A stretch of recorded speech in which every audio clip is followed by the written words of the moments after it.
worth of meetings with the technology. When it is time for public commentary, individuals can raise your hand if you would like to speak or use the chat box to inform us that you would like to speak. The OST team will unmute and notify individuals when you can speak. If a commissioner is unmuted for conversation, please put yourselves on mute when not speaking to reduce the background noise. When making or seconding a motion, please remember to identify yourself for the minutes. And as usual, all votes will be taken via roll call.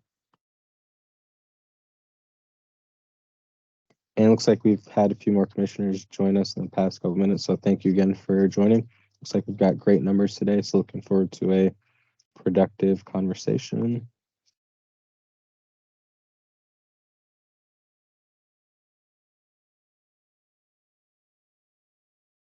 All right.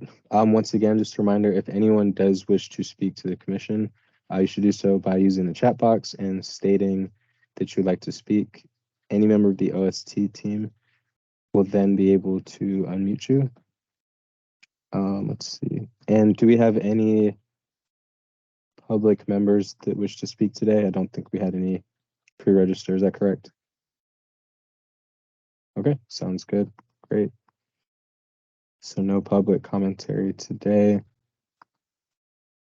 Okay, we're going to go ahead and get started with the roll call. So you know the drill with this one. Okay, Commissioner Berkey. Present. Thank you. And thank you for pointing out what you did about the strategic plan. So we were able to connect with the office on that. So we'll get to your concerns a little bit later. Commissioner Coates.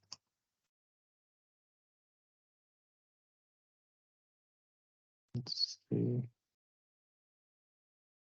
Okay, not seeing in the chat either. Commissioner Crump.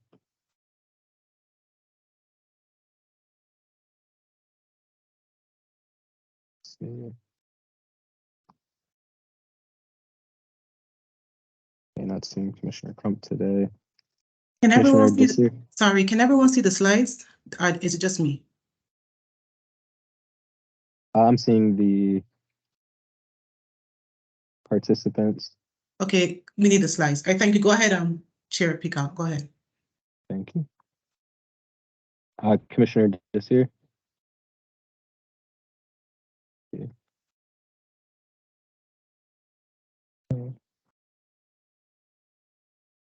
Commissioner Henson.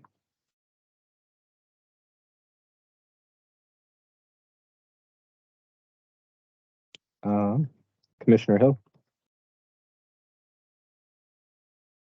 All right. Commissioner Jenkins. Present. Okay. Thank you. And my apologies if I'm mispronouncing your name. Please correct me. But Commissioner Verlin. Present. Thank you, and welcome aboard. We're very happy to have you. Thank you. Sure. If you'd like to introduce yourself real quick, that would Sure. be I appreciate that. My name is Bijan Verlin. I am a policy advisor for Chairman Mendelson, and I'm replacing Lakeisha Jordan on this commission. Thanks for having me, y'all. Welcome. Well, we're very happy to have you. Thank you. Present. I'm present. Commissioner Peeler. Okay.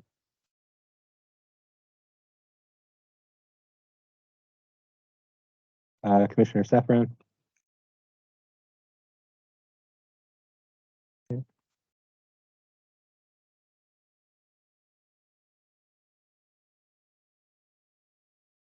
Okay. All right. Let's see. Commissioner Siegel. Okay. Commissioner Taylor.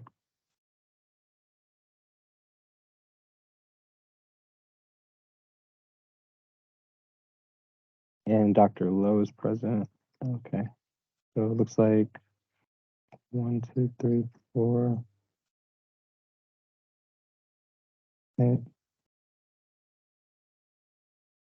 Okay. Well, again, as Dr. Lowe mentioned on the bright side, we don't need to have quorum since this is a special meeting. So that's good. Now, commissioners, the agenda has been provided, so if you could please take a look over that. And whenever you're ready, then please motion to approve that agenda so we can get started.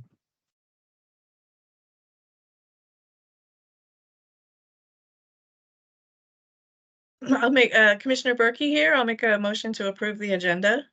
Thank you, Commissioner Berkey. Any seconds to that motion? Commissioner Jenkins, a second. Okay, thank you, Commissioner Jenkins. Wonderful. All right.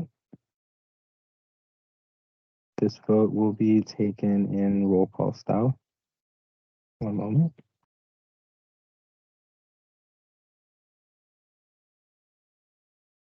Okay, and Commissioner Berkey, so approved. I approve. Yep. Thank you. Commissioner Jenkins, approved. Commissioner Verlin, Approve. thank you. Okay. Great.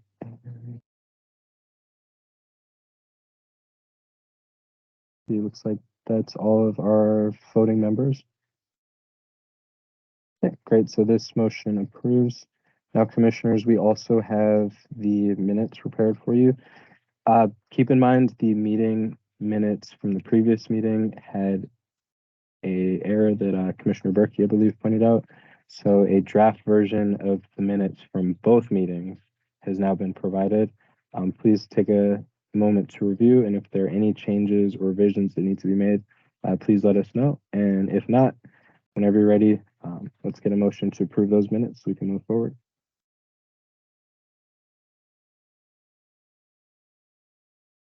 You know, it may just be me, but I don't think I received the minutes from the June meeting. I know that Okay. a document was sent out, as a follow-up to the first batch of documents that had come out in preparation for tonight's meeting. Mhm. But it still looked like the announcement of this meeting rather than the actual minutes of the previous one. Gotcha. Thank you for pointing that out. Let's look into that. But I noted the correction that was made to the May minutes Mhm. based on my feedback for that. So I'm happy to vote to approve those minutes whenever we get to that. Okay, sounds good. Thank you.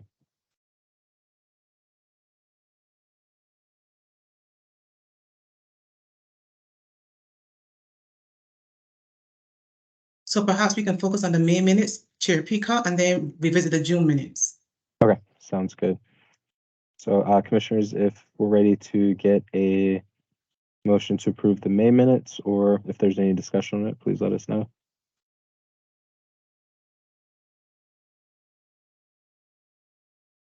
Since there are so few of us on this meeting, should I just go ahead? I move to approve the minutes from May then, yeah. Normally Okay. we have different people doing things, but yeah. Right. Yeah, thank you very much for your active participation. It's definitely greatly appreciated. Okay. Any seconds to that motion? All right. Seconded. Thank you very much. All right. All right, Commissioner Berkey, you guys approve. Approve, yep. Thank you. Commissioner Jenkins, Approve. thank you. Commissioner Berlin, Approved. thank you. Okay, great. This motion is approved. Okay, wonderful. So the next item on the agenda, which is the sole purpose of this meeting, is the OST strategic plan for 2023 through 2026. So Dr. Lowe has provided a copy to the entire commission. So it's time for us to go ahead and review it constructively. Any feedback you have, Commissioner Burke, I know you had your concerns about it, which we can discuss, which I also discussed with Shanna, who I believe she communicated with Dr. Lowe. But Dr. Lowe, whenever you're ready to take the floor. Thank you, Chair Peacock. Before we begin, I want to first acknowledge welcome Bijan to your first official meeting as a commissioner. We welcome you. I also want to acknowledge the presence of two other individuals, our newest grants management specialist, who is Karita Green. This is her first week with the OST office. So really quickly, Karita, just to your name and your role so people can put a face to the new GMS on our team.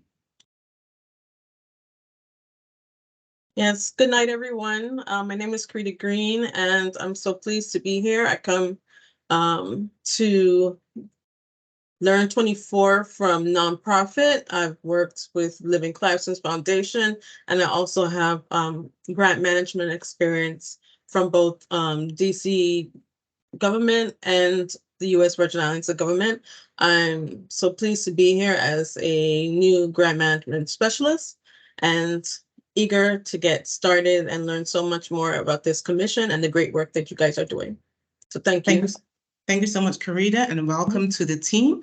And lastly, but certainly not least, I want to welcome and acknowledge the presence of DM Kine. Deputy Mayor Kine, do you care to say a few words for today's meeting?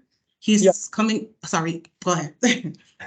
Yeah, thanks, Dr. Lowe. I just want to briefly say hello to everybody and obviously welcome to the commissioners. I have been very supportive of the internal development and the conversations with providers and residents on the development of the draft strategic plan. And I'm very eager to be present to listen to your comments and reflections on the version that you have before you today. I and the mayor remain deeply supportive of the work of out-of-school time providers and practitioners. We are extremely excited and enthusiastic about the direction of the office under Dr. Lowe's leadership. And of course, we've got the new investment in what I think will be a groundbreaking set of work around My After School DC to provide, ultimately, we hope, universal aftercare for all families that want it, particularly those starting at our priority schools. But of course, that's not the only work of the out-of-school time office, and the rest I hope is reflected here in the plan. But I'm in deep listening mode tonight and just appreciate your time and the reflections that you'll share. Thank you so much, Deputy Mayor Kine, and thank you for joining us. And welcome. So before we begin, a couple of things before we get into the discussion, because I do want to manage expectations for today's meeting. You all should have received a copy of the draft plan with the meeting materials. Now we will go into reviewing it constructively.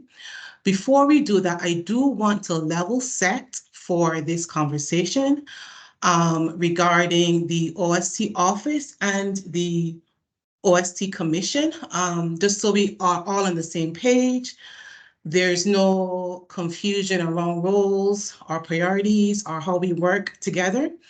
And then, so this will then inform what Chair Peacock alluded to earlier about the plan that was made, the draft plan, I would say, that was made, that was shared for public commentary. So the first thing I do want to say is that our office and the commission are working in a collaborative effort. The commission does serve, from my vantage point, in an advisory role. And though we do seek, because we've gotten a lot of commentary on the plan, which is very helpful.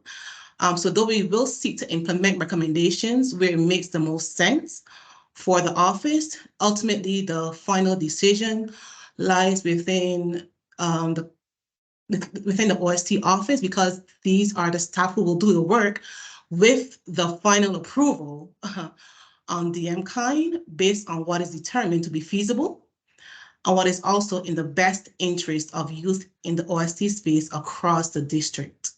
So I also want to level set by saying that it is likely that not everything that is recommended, whether it's by the commission or by the public, will all make it into the final plan that is recommended to myself and to DM Kine and to the commissioners to sign off on. Though we will make every effort as an office to include what makes sense for the OST office and what is best for kids at this juncture of our office's tenure in the District of Columbia.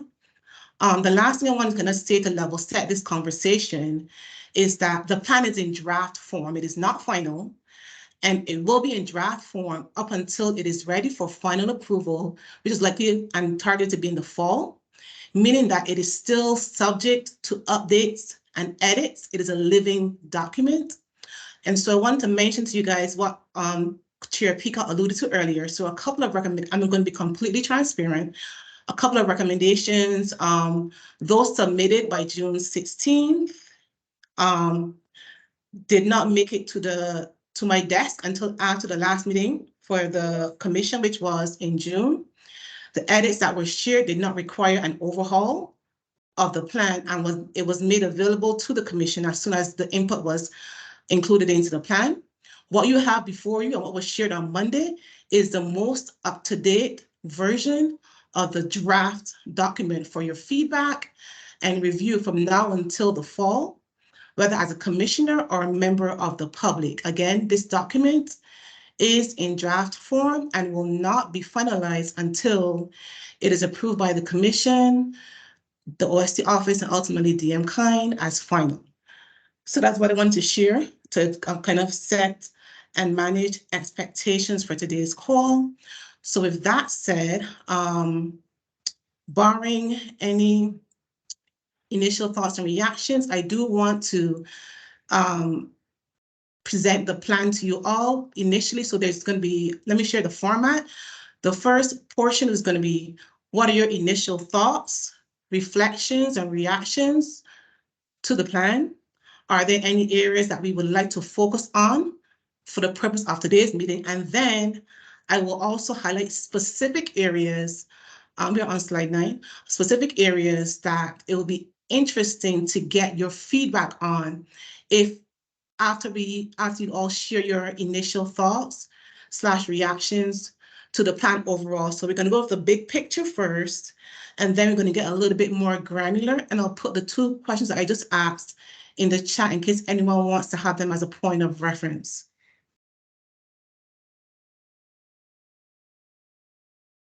And we're here to listen and learn. We literally have no agenda. We want to take whatever is said back to the drawing board and have thought partnership on what is ultimately best for youth and the office at this point in time in our journey.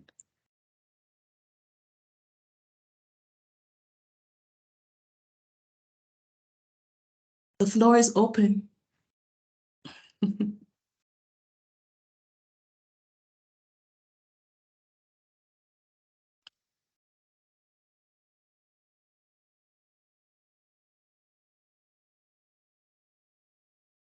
If there are no thoughts, am I missing anyone? I'm not looking at the screen right now.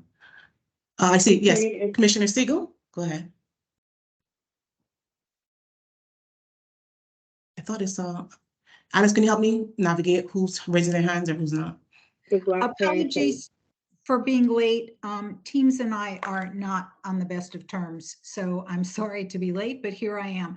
I guess I have a question on the coordination and collaboration role as to whether the role of the office is to support or if the role of the office is much more aggressive, and I say that in a positive way, in terms of facilitating coordination, leading coordination and collaboration. So I guess it's not just a definition, it's a real role question as to how much the office is really going to lead the charge in terms of organizing the agencies to work together, or whether the office is going to be less active and much more of a receiver of information.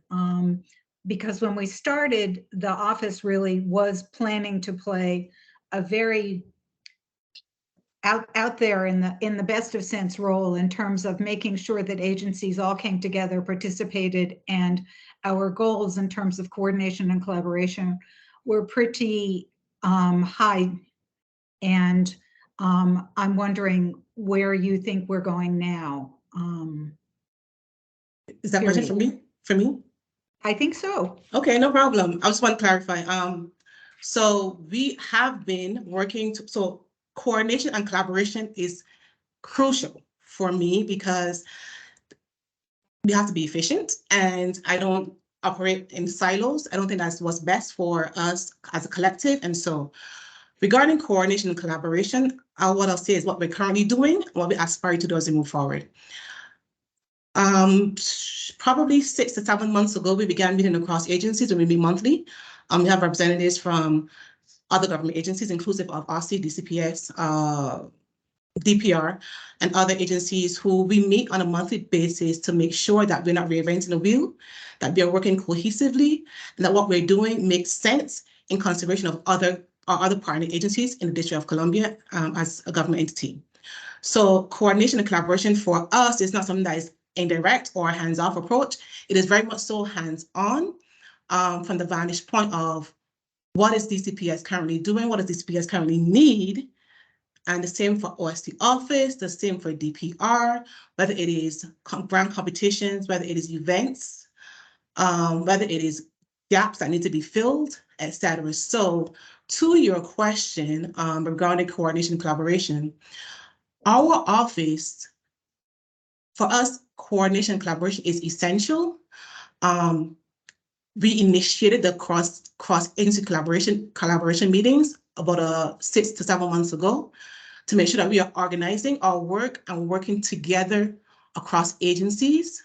And so we want to be active. We don't want to be less active. We actually want to be more active with our partner agencies. We do not want to be necessarily only the receiver of information. We want to give information and also work together with the information that we have in front of us as well. So yes, we are receivers, but we're also givers, and we are very intentional as a result of having those monthly meetings to make sure that we're working together as opposed to working in silos. I hope they answered your question, and if not, I'm more than happy to expound on what I just said. I think that's really helpful. I think my point is that I personally, and in terms of organization and efficiency, want to see the OST office playing a leading role in terms of the interagency collaboration and coordination. And I'm glad to hear that you've reinstituted those meetings. And I think this will be a really positive step forward. Thank you for sharing. May I just jump in also very briefly?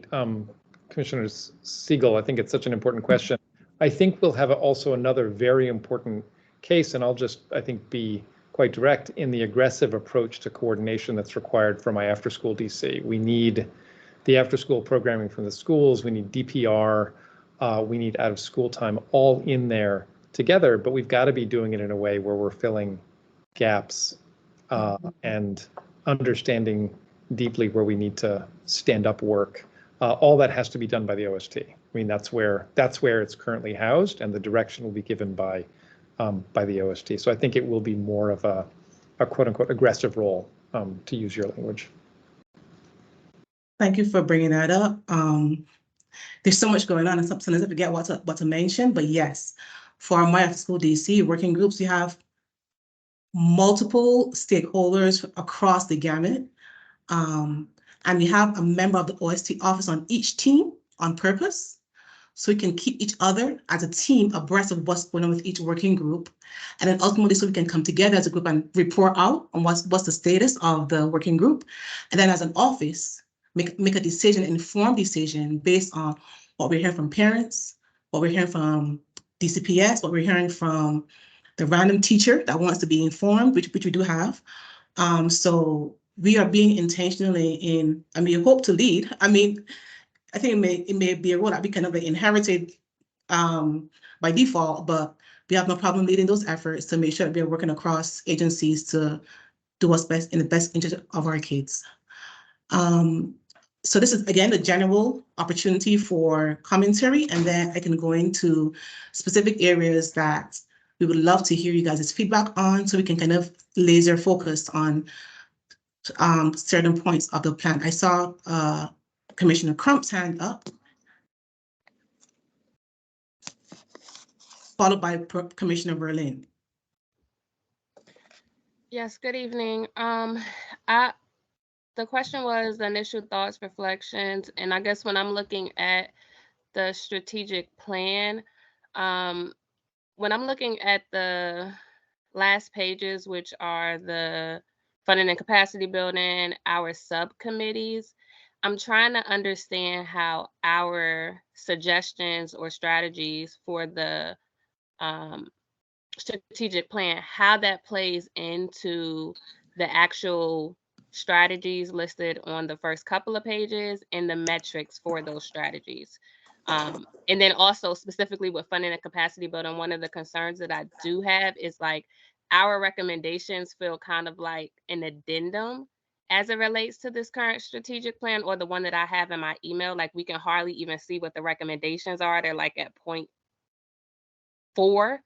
So I'm just trying to understand how the recommendations that we are making is going to be in alignment with the strategies and the metrics. For instance, like I know from funding and capacity building, I see like strategy 2 metric is that there's an increase in seats with 60% in wards 5, 6, 7, and 8. And mathematically, if there's 8 wards, that means the other 4 wards is 40%. So if we just say it was an even number going, those other 4 wards are getting 10% of the OST seats, while the wards 5, 6, and 7, 8 will be getting 15%. But even just based off of the needs assessment, 10% versus 15% of the seats going to, let's say, Ward 8, for example, the needs assessment showed that there's a much larger need in those wards. So for them to only be getting, what's that, like 33% more seats,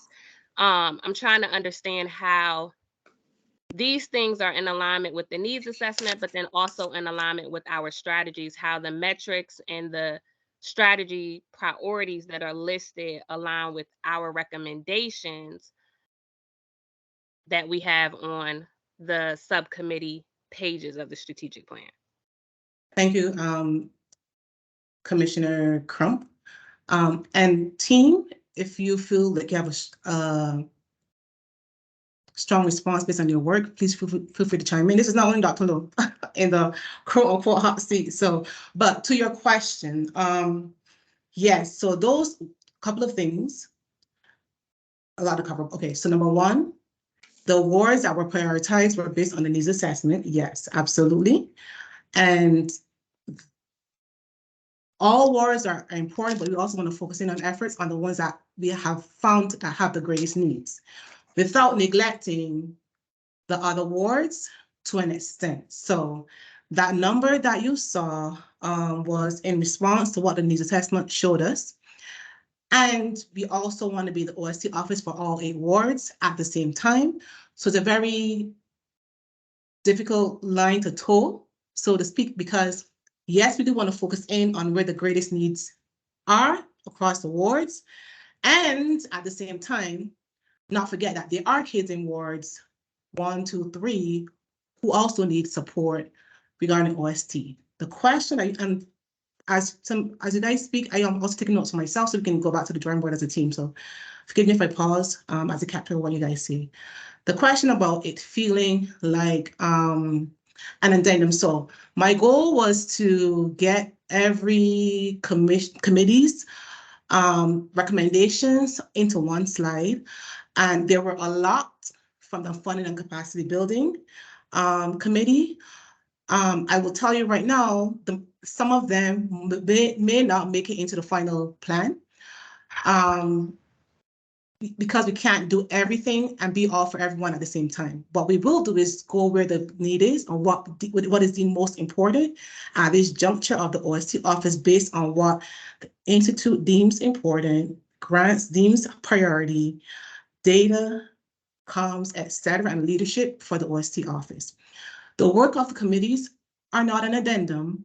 Again, like I mentioned before, they are advisory, and based on the work of the OST office, what we are seeing, experiencing in real time with our grantees, our families and community members, ultimately we have to make informed decisions based on the capacity of our office, the needs of our youth, and also of our CBOs as well, whether they're small nonprofits or more nationally known nonprofits. So in summation, regarding your question,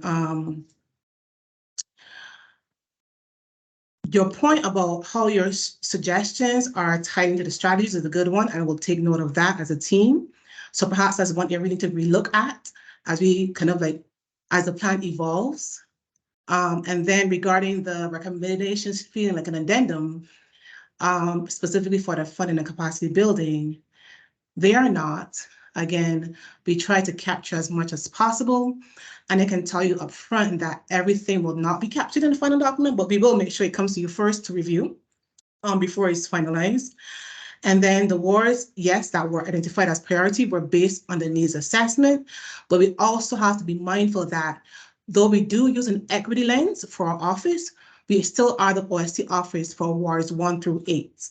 And so we have to be mindful of making sure that we attend to the needs of those with the greatest needs, and also knowing that there are families, youth, and children, in other words, who would benefit from some additional supports as well.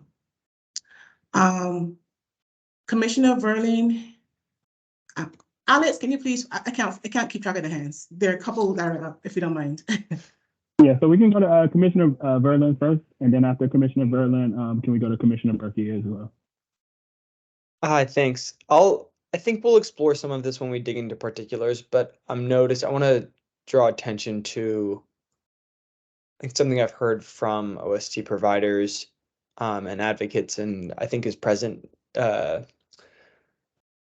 don't want to say contradiction, but I think something that's clashing within the strategic plan, which is on one hand, there's a lot of capacity building work that the OST office wants to address and wants to do, and that's valuable and really important. And there's a really strong, clear and purposeful and present focus on quality and quality of programming for students, which is also really valuable. At the same time, there's a limited number of dollars available across the city for OST programming. And there's a real value in smaller community-based organizations that might not provide the robust, I shouldn't say robust, but might not provide the quality that exists on the OST metric in the way that you all would prefer, but are still providing a really valuable resource across the city.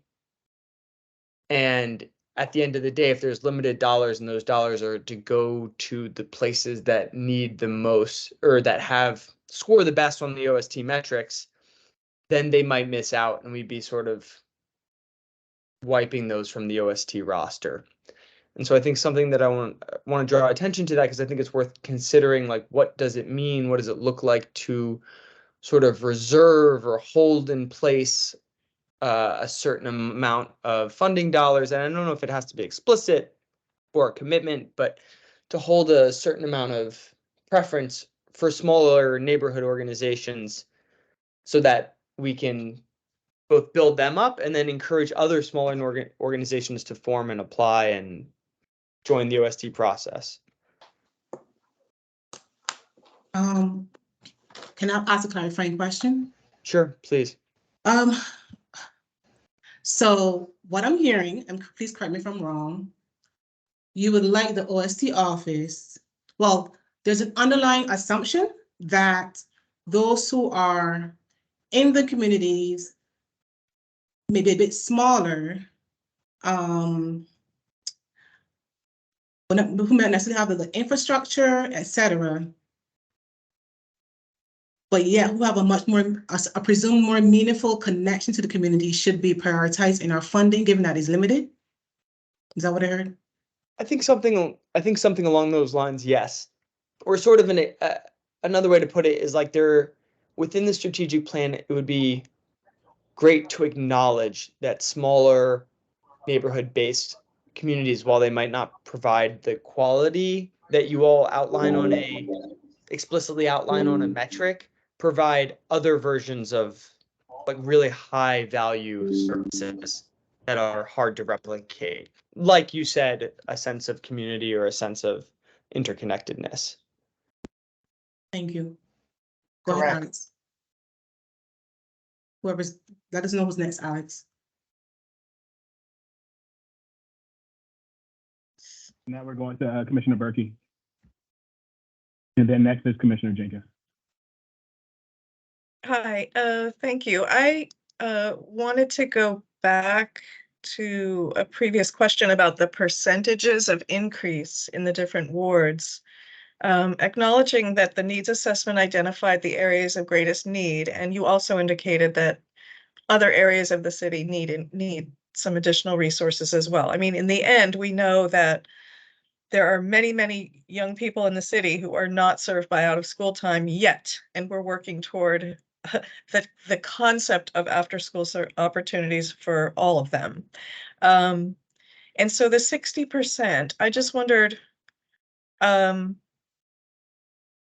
did we come up with 60%, for example, dedicated to those wards? And just going back to sort of the 60-40, does that mean that of the 60%, we'd be aiming for 20% increase in Ward 5, 20% in 7, and 20% in 8? And then the other 40% would be divided equally among the 5 remaining wards so that they would each see like an 8% increase, and that's where our kind of goals are as we go forward. Or are we just looking at like, if we get lucky, I don't know how else we would, I don't know how we're actually moving in the direction of the 60%, or how it was derived, how it would be shared among multiple wards in terms of an area of focus. Like, how will we actually move toward that objective in any kind of more explicit way? Like, is it, maybe that's to be determined. I don't know. That's my question. I can answer a little bit of that question. Hold on. Well, okay, so to your question about the 60%, a couple of things. So we have a projection of about 15,000 kids being served for FY23. Those numbers will be finalized by the end of the year, a month or so after the fiscal year closes out. For that 15,000 projection, because we don't want to grow too quickly and be unrealistic, it was landed on having a target of a SMART target. Let me just say that is of a 10% increase for FY24 in consideration of who we're currently serving and the additional funds we've been granted for FY24.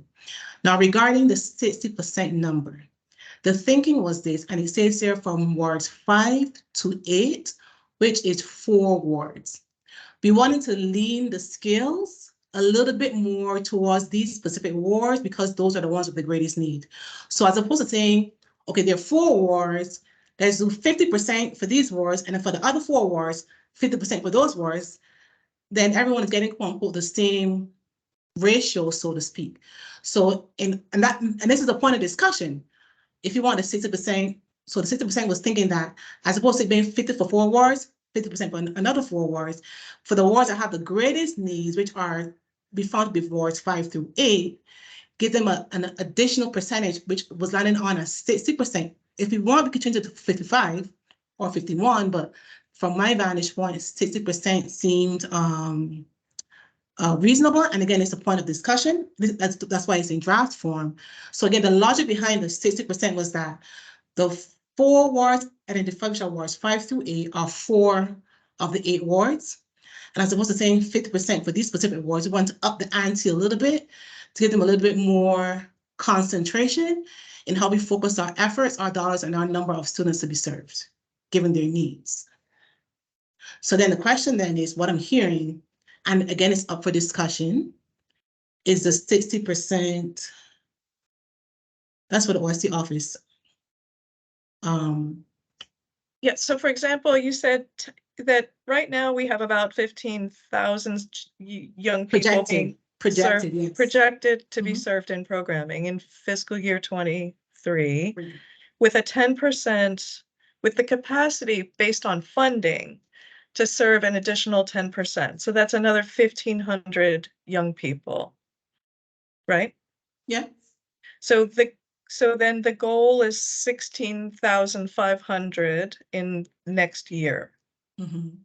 So of the 1,500 additional students, are you saying that the goal will be then to make sure that 60% of the 1,500 are recruited and served in wards 5, 6, 7, and 8, with the remainder to come from the other wards? Is that kind of where I'm still trying to get how it all works out? Increase the number of after school seats by 1,500 by the end of okay, so that increase, and again, this is subject to change based on feedback. that 1,500% recruitment could either be 60% of those or 60% of the overall. It is wherever we think makes the most sense. But as of right now, it is that additional 1,500, 60% of them are from wards 5 to 8. So perhaps that needs to be a little bit more explicitly stated or updated if need be.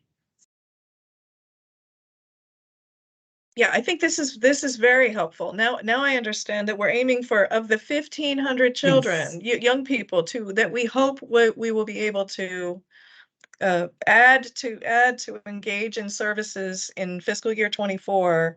900 of them will come from wards 5, 6, 7, and 8. And the remaining young people will come from other wards. It to create the overall 1,500 young people additionally served in programming. Yes. Okay, all right. So yeah, and then how does that map out over 5 of the 5 years of the plan? I didn't know whether the 60% increase was 60% per year, each year for the 5 years. Can you say more about that? It is per year. I do. It is per year. Assuming okay. we can The preserve funding. and get Right. expansion of funding. Yes. Right. Caveat. Right. Okay. Got it. Thank you for Thank those you. notes. Thank you for those notes. We need to be more explicit in some of the things that we're sharing. Go ahead, Alex. Who's next? All right, so next we're moving to Commissioner Jenkins. Hello, just shifting gears, and I'm not sure if this feedback should wait when we dive a little bit deeper into like the plan itself, because I don't have just broad or general, like a general question. But for the language in the draft, so we see that it says, and I'm speaking specifically for like the quality committee, that this committee or XYZ committee will provide oversight and support. I think oversight and support are two different things. So one, I kind of want to know like what is the role of the committee for each strategy? Is it to support or is it to provide oversight? Because I do think of those as two different things. And then I do have feedback on, I believe that some of the strategies where it states that the quality committee should provide that oversight and support, I think that may be misaligned, and another committee should have that oversight, but that may be an opportunity for us to dig deeper when we have that conversation later. Let me know what works and when's the best time to provide that, but I just want to know right now, I guess, about the language around oversight and support for each strategy. I have a clarifying question, and then I'll defer to anyone who's on the quality committee to perhaps provide some clarification. Which committee do you think should provide that? You said another committee should have that oversight. Which one do you think? Which one do you think should be? Right. So specifically strategies 1 and 2. Let me see. Yes, 1 and 2. So I think a lot of strategy 1 speaks towards grants, and that would be closely aligned to the funding and capacity building committee instead of the quality committee. And then strategy 2, again, I think there's some aspects of that. Let me just see, that could align towards the coordination and collaboration committee. But then the metrics that are aligned to grants would be for the funding and capacity as well. So it's just, for the quality committee to provide that oversight, I don't think that speaks to the work of the quality committee and would be closely aligned to another committee. But if we do dig deeper into the plan in detail later, then I can sort of provide more specific feedback towards that. I can comment, but I'll be quiet for a second. Is there anyone who wants to respond to the inquiry before I do? On the quality committee or other ways?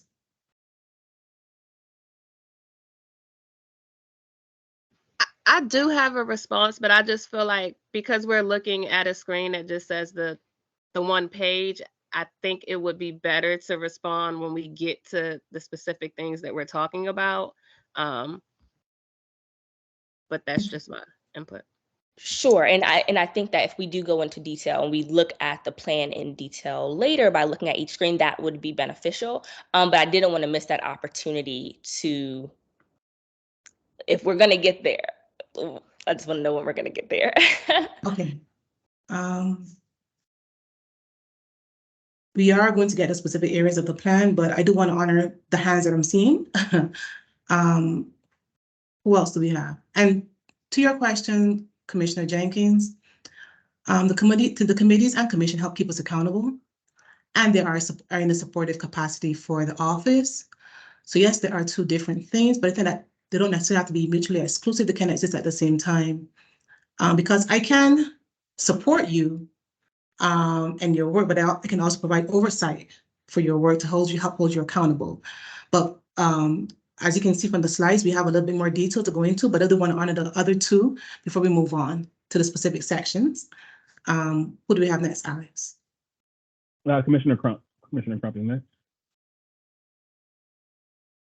Sorry, so I just had a comment, well, two comments based off of the original comment that I made. And my first question was along the lines of Commissioner Siegel's, which was about the needs assessment and the 60%. I'm just trying to better understand if, like, based on, I don't know the specific numbers because I don't have the needs assessment in front of me, but like the needs assessment broke down like how many slots were needed for each ward. So I would want to know, is this 60% number that we're getting to, is that in alignment with the percentages? So for instance, if Ward 1 needed 1 slot, Ward 2 needs 3 slots, and Ward 8 needs 20 slots based off of the needs assessments, is there a way, instead of saying just 60%, if those wards have a much larger amount of need, like it should be proportional in the amount of seats? So of course we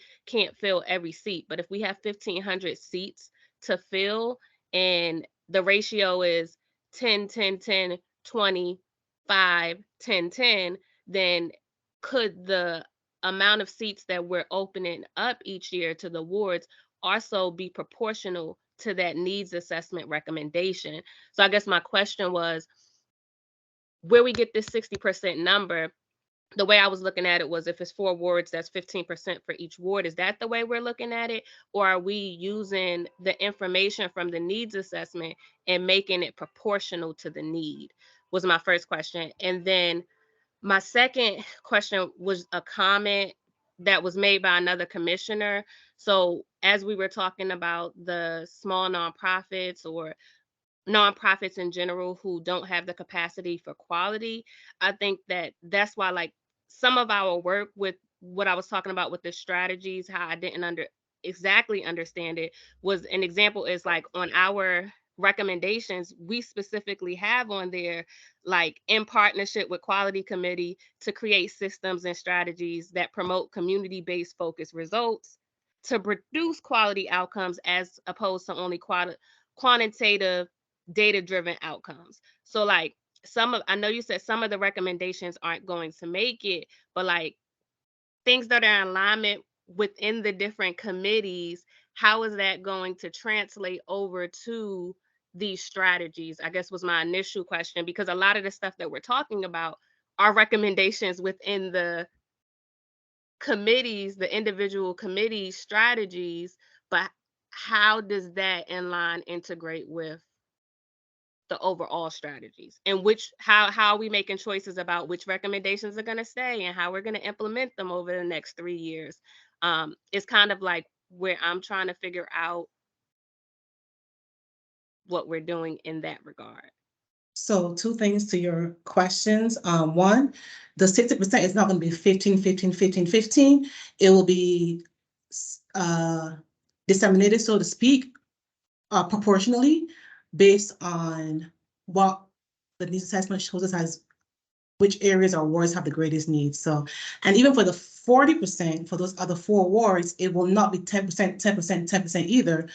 The office is going to look critically at the results of the needs assessment and determine, though it will not be ideal, though it will not be, we want to get to those numbers as close as we possibly can, But in short, the proportions per wards will be based on the needs assessment and where, so say for example, say Ward 6 needs 100 seats, whereas Ward 5 needs 25. Then we're going to give Ward 6, we're going to focus more the seat percentage for Ward 6 a little bit more than Ward 5 based on the proportion of the need. Okay, how the question was also, so there are some committees, not all, who have indicated an interest in providing some support for small nonprofits.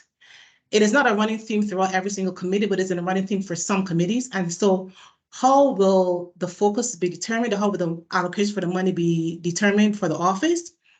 That is where my team comes into play based on their work with our grants, with our PDs, with our trainings, etc. I'm going to be leaning on my team to give me what they recommend based on the needs assessment, based on their work on the ground with our grants and CBOs and community members, based on the interaction with commission committees, based on the commission recommendations. So it's a combination of multiple things. And that is where the recommendations come into play, where we take what we heard from not only their professional experience and expertise, but from our community members, because the grants team, they know and experience our CBOs every single day. The Institute knows and interacts with our CBOs and practitioners in their work there on the ground doing site visits, etc. So the question was, how will we determine, how will it translate is what I should say, and be integrated into the recommendations? Again, we will try our very best to integrate as much as we can based on what we know for sure the OST office needs now, because ultimately when push comes to shove and the plan is complete, the OST office is the team that will be held accountable for what is in the plan. And so to your question, I will be leaning on my team members to take what is said across the different stakeholders and streams to help us land on a final decision to present to DM Kind, but also to present to the commissioners as well. And so I encourage and ask you guys to trust the expertise, the experiences, the practical day-to-day grind of the OST office, because our track record so far under my leadership, we have heard, listened, and taken into consideration and implemented some of your recommendations, and trust that we will do the same again regarding the plan that we present to you all for finalization and approval, and also to DM Kind and myself. Okay, we need to move. I don't see any more hands. Yeah, Dr. Let me just jump in here for a second. Yes. I also want to say, I mean, we're maybe not being as clear that we actually agree with the idea that we have to treat small nonprofits differently. We're not just establish a set of standards and say you meet them or you don't. I mean, the team is all about supporting and building capacity. And I think what I'm hearing from the chat, but also from some of the comments, is we've got to be more explicit about that in the plan. That we have to honor where people are at, where the organizations are at, the work that they're doing in neighborhoods. And I think it's fair for us to say, yes, we're going to incorporate that more explicitly based on what you have shared with me. So I think it's okay for us to say that too. Mm-hmm. So thank you, DM Kind, for bringing that up. One more before we move on. I saw Commissioner Berkey. Sorry, I'm back again. I just also think that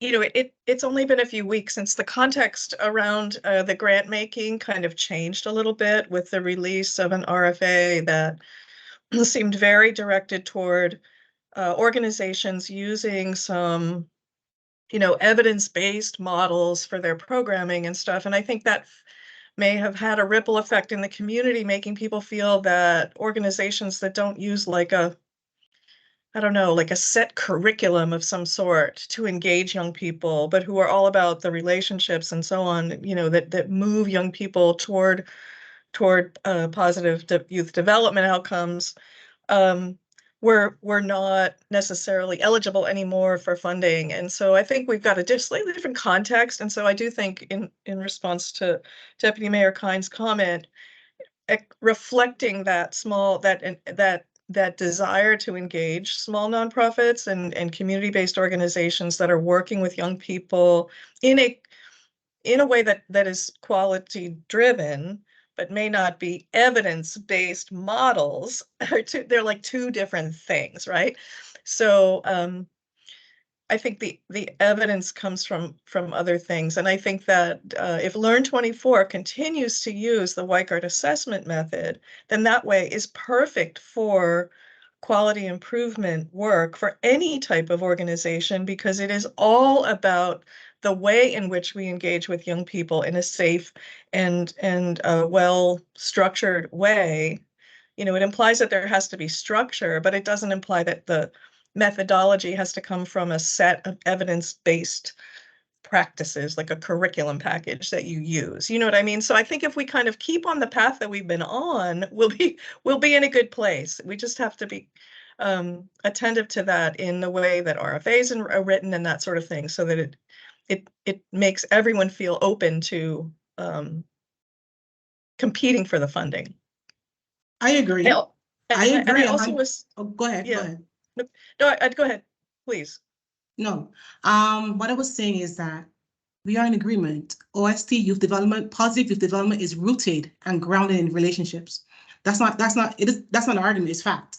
And so relationships are at the heart of OST and youth development. And so, which is why we added value and prioritize also have those relationships with our community, with the communities that they're currently serving. And so for us, it's not an either or, it's a combination of both, because the evidence is that relationships work. So I just wanted to mention that, and I'm taking notes, so I appreciate that commentary. I'm sure that our grants team is listening in, so we can revisit these comments post-meeting.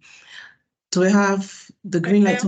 I had one other question. I'm still stuck on these percentages things, and it's because I think it's important that we frame these in a way that is achievable too, right? So if the new funding is that is now enabling Learn 24 to expand its grant making capacity is the same funding as the kind of priority schools funding aimed at engaging more students with special needs, including at-risk youth, but also English language learners and students with special education services during the school day, then we're talking about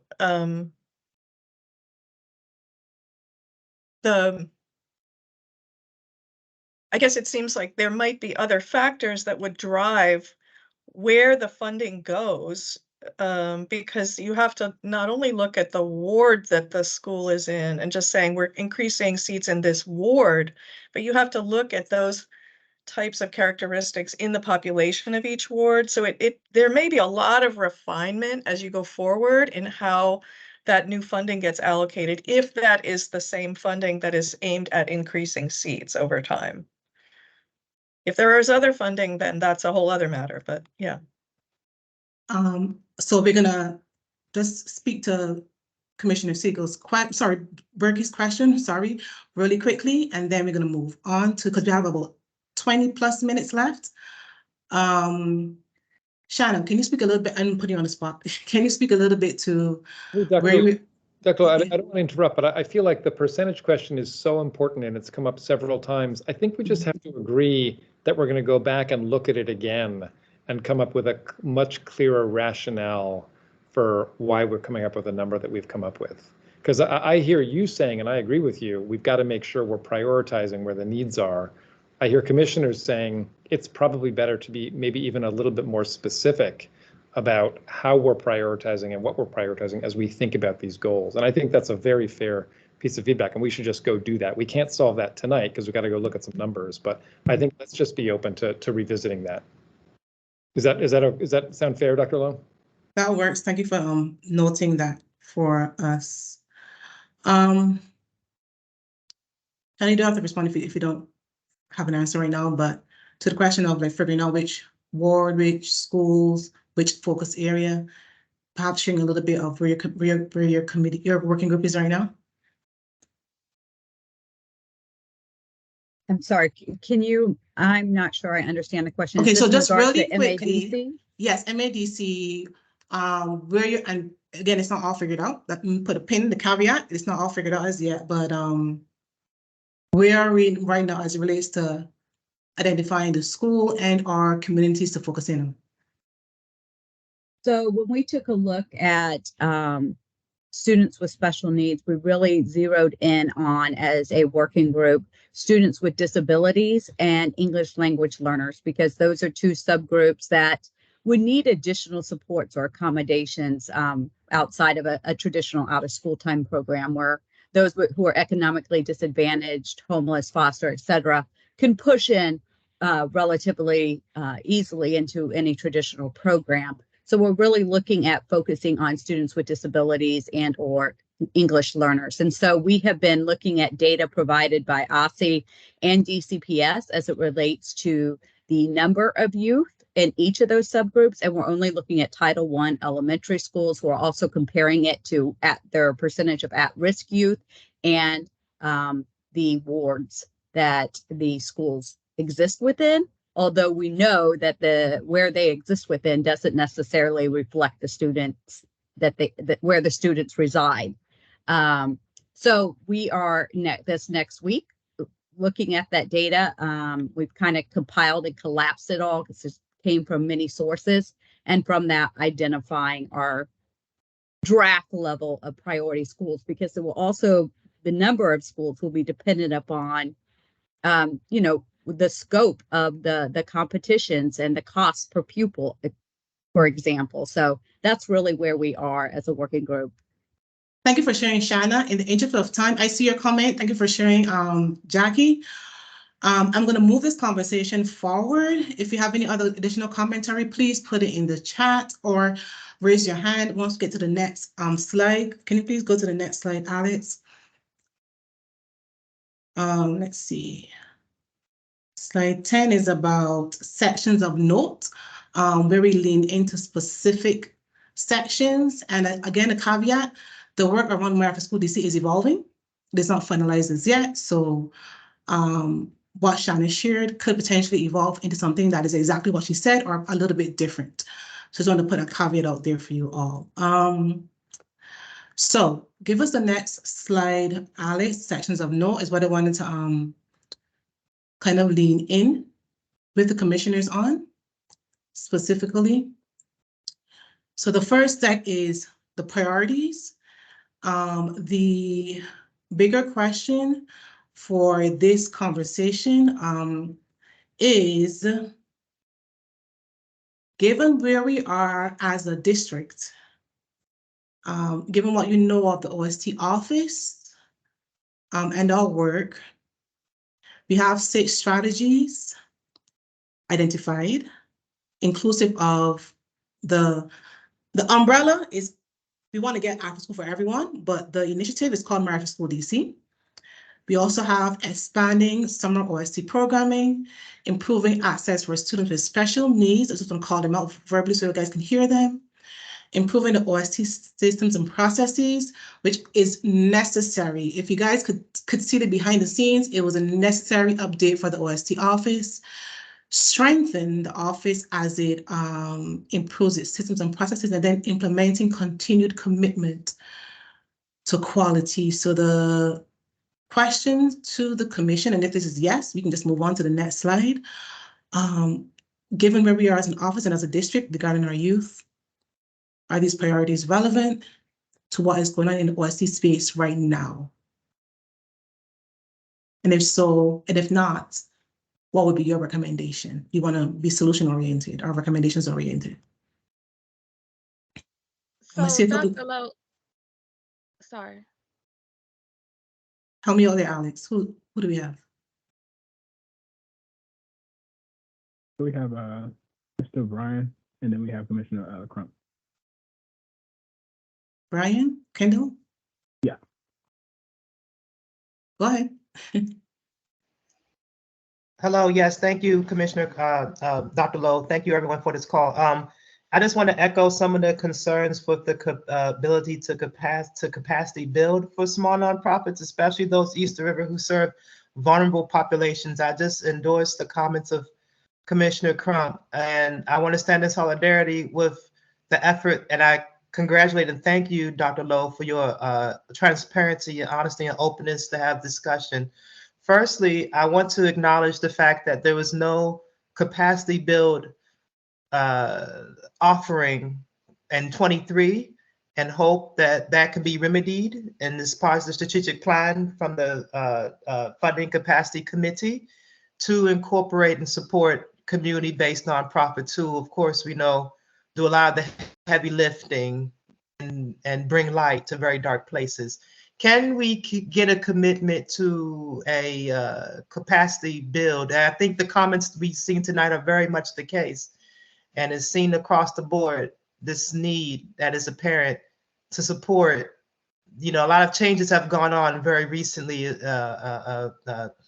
So a lot of community members do feel dejected and are yearning for a way to partner to this OST office so that they can build their level of responsibility and effective service to the level that the office is expecting. Can there be a capacity building effort in 24? Thank you, ma'am.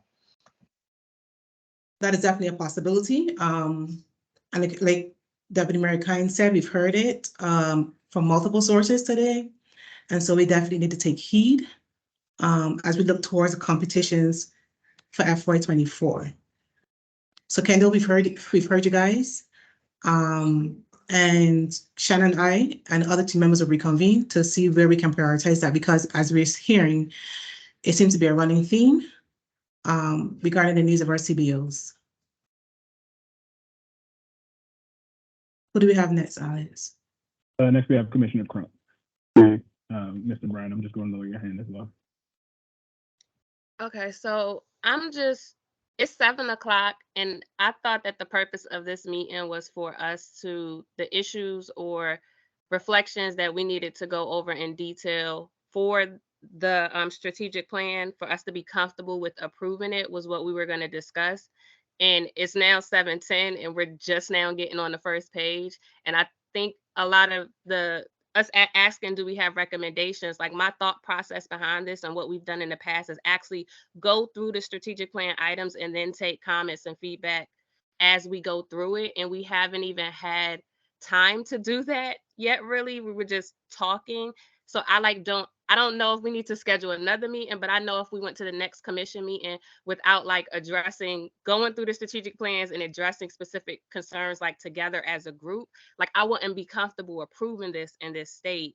So I'm just like leaning on the reflections of other commissioners. I just know what you're saying, we only have 20 minutes left. It feels like we haven't got into like a conversation about each specifics of items of the strategic plan.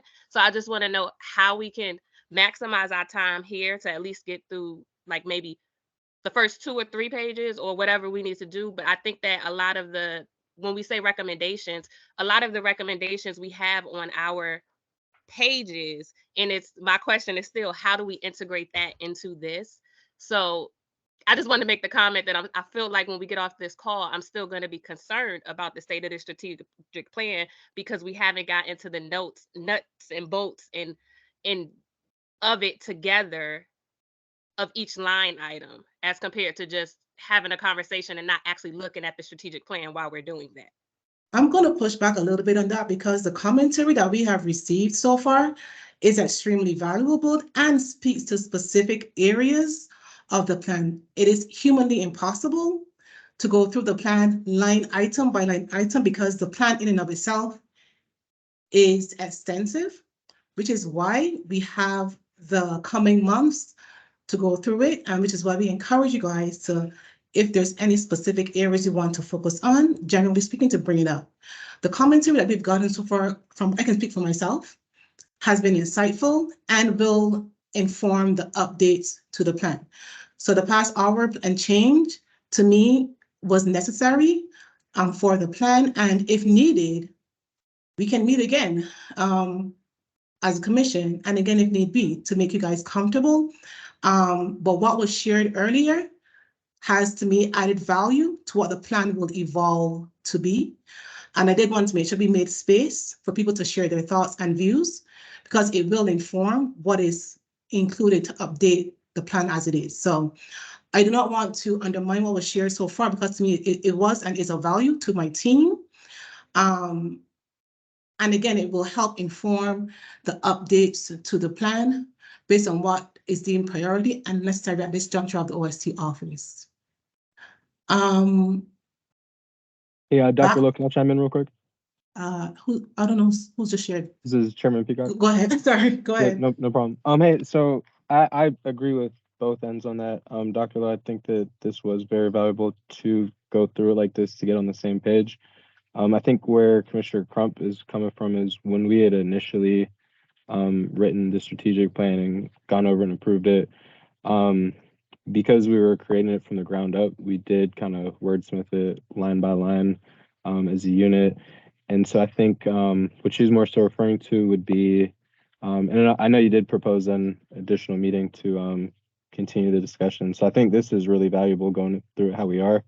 But maybe before that final approval process, if we at least read through it once together and have a shared screen so everyone can kind of be on the same page and make sure it's good. I know everyone's been provided with it, but sometimes when we just go through it together, it does make it that much easier to be in sync, or at least to feel in sync, because I think her main concern was just not necessarily feeling all on the same page. So just wanted to weigh in on that.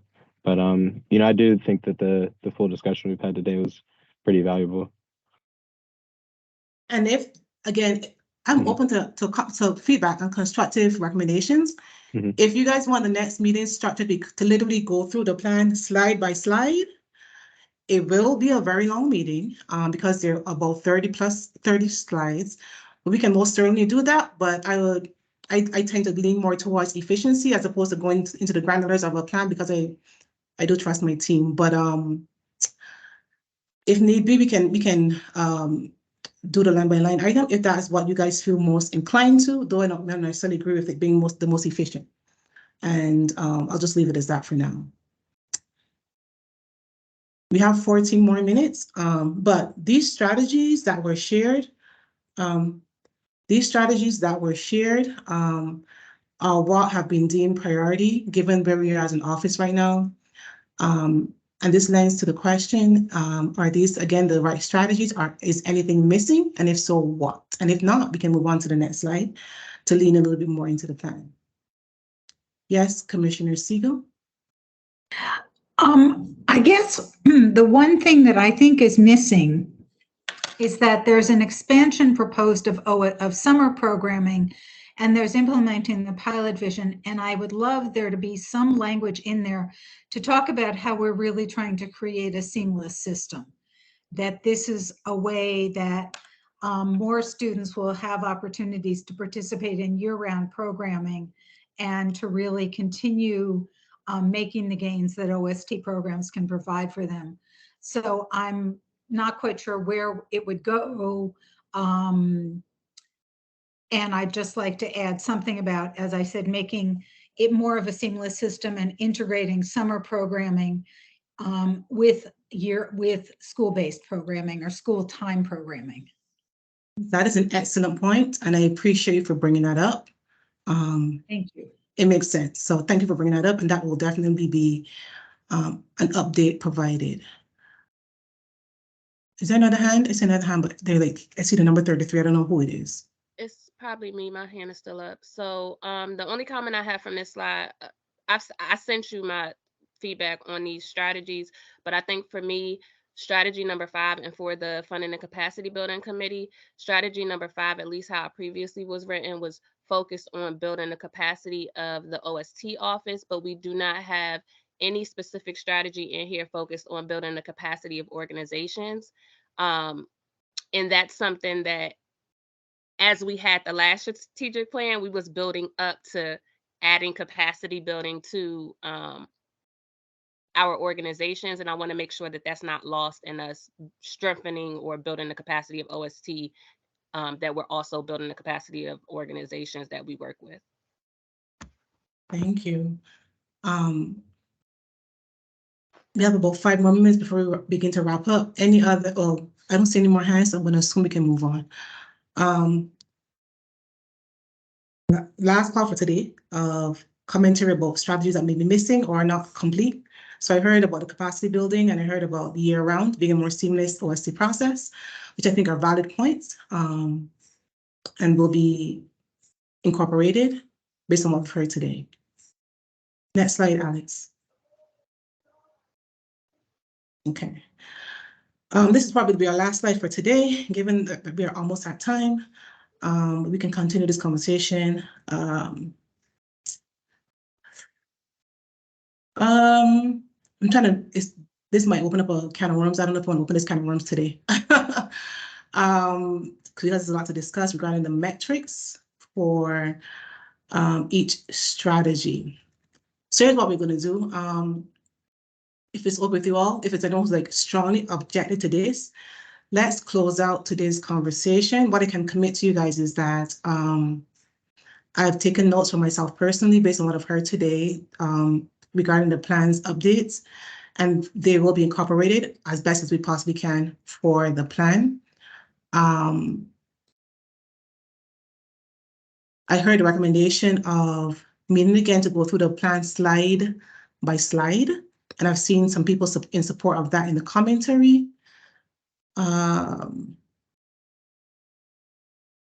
Yes, slide by slide. So we'll do that in our next meeting. We had initially put a backup meeting for August, which should be on everyone's calendars. And if it is not, it will be shortly. Yes, the 24th, I believe. Yes. So Alice, if we can please skip for, well, Commissioner Crumble, give you the last comment. I see your hand is up again.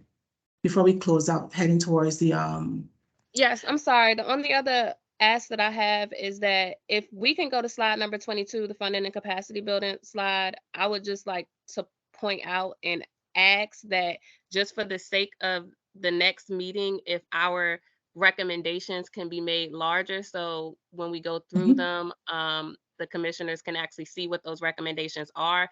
And if some need to be taken out, like I'm not opposed to that, but I think as it currently is, like sent to the commissioners, you can't even read it like at all. So it's hard to know what slide number 18, I'm sorry, it's slide number like 17. 17, Alex. Yeah, Let's so start 17.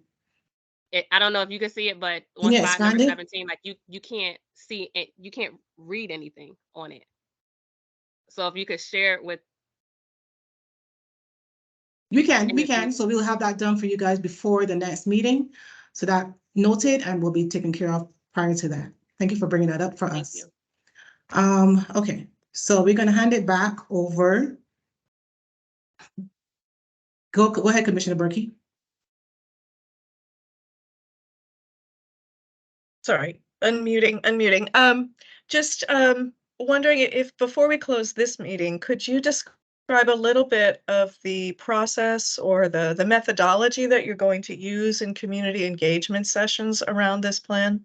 Yes, so we do have, we are working with, so DME has a community engagement specialist whose name is DeAndre. She has been working with me on, she's really good in the community, getting out there across the wards, pounding the pavement, talking to community members, parents, families, etc. She has drafted and formulated a very brief, she has a copy of the plan as is that you guys have, formulated a very brief survey to kind of tease out the most important points for our families and community members in a way that can be received from them. And so she is working on doing a number of focus groups, surveys, and tabling events to kind of get community members' feedback on the plan as it is. So that is certainly in the works for the OST office. And once that is complete, she will share with us not only the survey results, but also the focus group results and the ultimate findings from her work over the next couple of months across the district. Okay. And just what would be your approach then before she begins those meetings to kind of have this deeper dive into the percentages and things ready for her, so that if she receives a question in a community focus group, she's ready to answer the question? Like, how will we resolve the kind of confusion around some of the percentages of increase in seats and all that stuff, and the ward focus and all of that, so that she can explain it to the community if questions come up about those specific measures. So there's an assumption that there will be confusion, but okay. Okay. What I will say is that we are going to the community to ask their recommendations based on where they are. So I can't speak for her because she's not on the call, but she is really good at breaking things down in a way that is understandable for community members. And in the summation of the 60% for 4 wards, if community members have a different recommendation, then I want to hear what the community members say regarding those recommendations. So I trust Deandra's ability to kind of connect with the community members and really tease out what they want and what they need.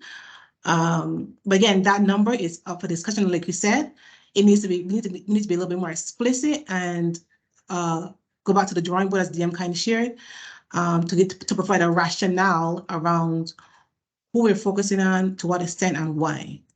So to your question, the number is open to being updated based on what we all as commissioners land on, but then also what committee members want and need at this juncture at the OST office. Not necessarily might not be the answer that, but that's the answer they have to have at this time. So could we anticipate that the questions in a facilitated meeting would be similar to those in the written questionnaire that's already out there for people? Yes, it's to be consistent across the board, yes. Okay, so it's essentially a focus group. It's like a in-person run through of the questions in the questionnaire. Mm-hmm. Got it. Thank you. Hold on one second. Let me just make sure I center myself again. So let's go to slide, where is that? Where am I? Is it slide 18, Alex? And then 19, respectively, because we can hand it over back to, just a quick reminder of where we are. We will have another meeting August 24th to go through each slide of the plan, the draft plan. Our goal is an approval in September, but again, that's ideal because the fiscal year begins October 1, but we want to make sure that we give as much time as needed to make sure this is a strong plan that is ready to hit the ground running and be implemented for FY24. Just a quick reminder of where we are regarding the plan and the timeline. Move on to the next slide, please, Alex. And our next meeting will be on August 24th. Again, this is another discussion meeting, and we will go through the plan slide by slide. So please, commissioners, take some time to, if you can, go through each slide and bring your feedback, recommendations, and solutions for anything that you see may be a problem within the plan. I have taken my own notes and will make sure to incorporate them into the final version that is presented to you all in DM Kind. Our next meeting is on August 24th, and we have 2 more meetings after that, which will hopefully and likely be decision-making meetings for the OST Commission. Next slide, please, Alex. And with that, I will hand it over. Sorry, the next slide is that, again, the reminder that the meeting is on August 24th. I will hand it over to Chair Peacock to close this out. Great, sounds good. Thank you, Dr. Lowe. Thank you to everyone who's joined us today. We really appreciate having you, especially Deputy Mayor Khan. We really appreciate you and your feedback and listening in. You know, it's really, it's one thing to do all this work, but it's great to see that, you know, at your level, it's still being looked into and appreciated. So thank you. We really are honored to have you with us going through all this. Dr. Lowe and the OST office just want to thank you for all the time and effort that has been put into this. We know it's a lot of blood, sweat, and tears on both ends. I understand where the commissioners are coming from too. Just want to really make sure they get everything correct before we have this done for the next set of years. So commissioners, really appreciate you taking this seriously and just not wanting to sign off on it and getting out the door, but really wanted to make sure we dot all our I's and cross all our T's. So just want to say that, but on that note, we will go ahead and continue to discuss this on the 24th. So thank you again. Commissioners, before we do close out, are there any additional comments or is there any additional business that needs to be discussed? And if not, can we get a motion to adjourn?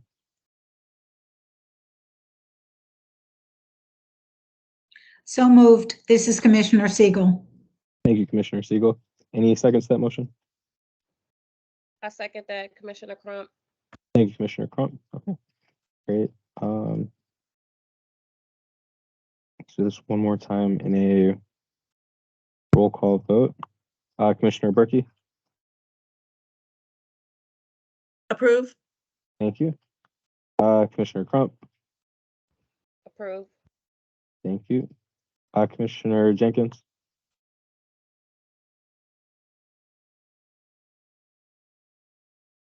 I think she left. She had to leave. okay. Yeah, I know we had some people that had to drop. Okay, gotcha. Commissioner Verlin, Approved. thank you, and welcome aboard. We are really glad to have you. I know this has been your first kind of entry to the commission, but it's really valuable to have your feedback as someone that's joining new, because you can offer a fresh lens on it. So thank you for jumping right in and not being afraid to provide that insight. We really appreciate you. Let's see. I approve. Commissioner Siegel. Okay. Approve, having made the motion. Right. All right, great. So this motion unanimously approves. Commissioners, thank you again. This meeting is adjourned at 7:30 p.m., right on time for once. Wow. Looking forward to seeing you all on the 24th. Thank you again. Thank you, Chair Peacock. Thanks, everybody. All right, great work, everyone. Bye. Good night.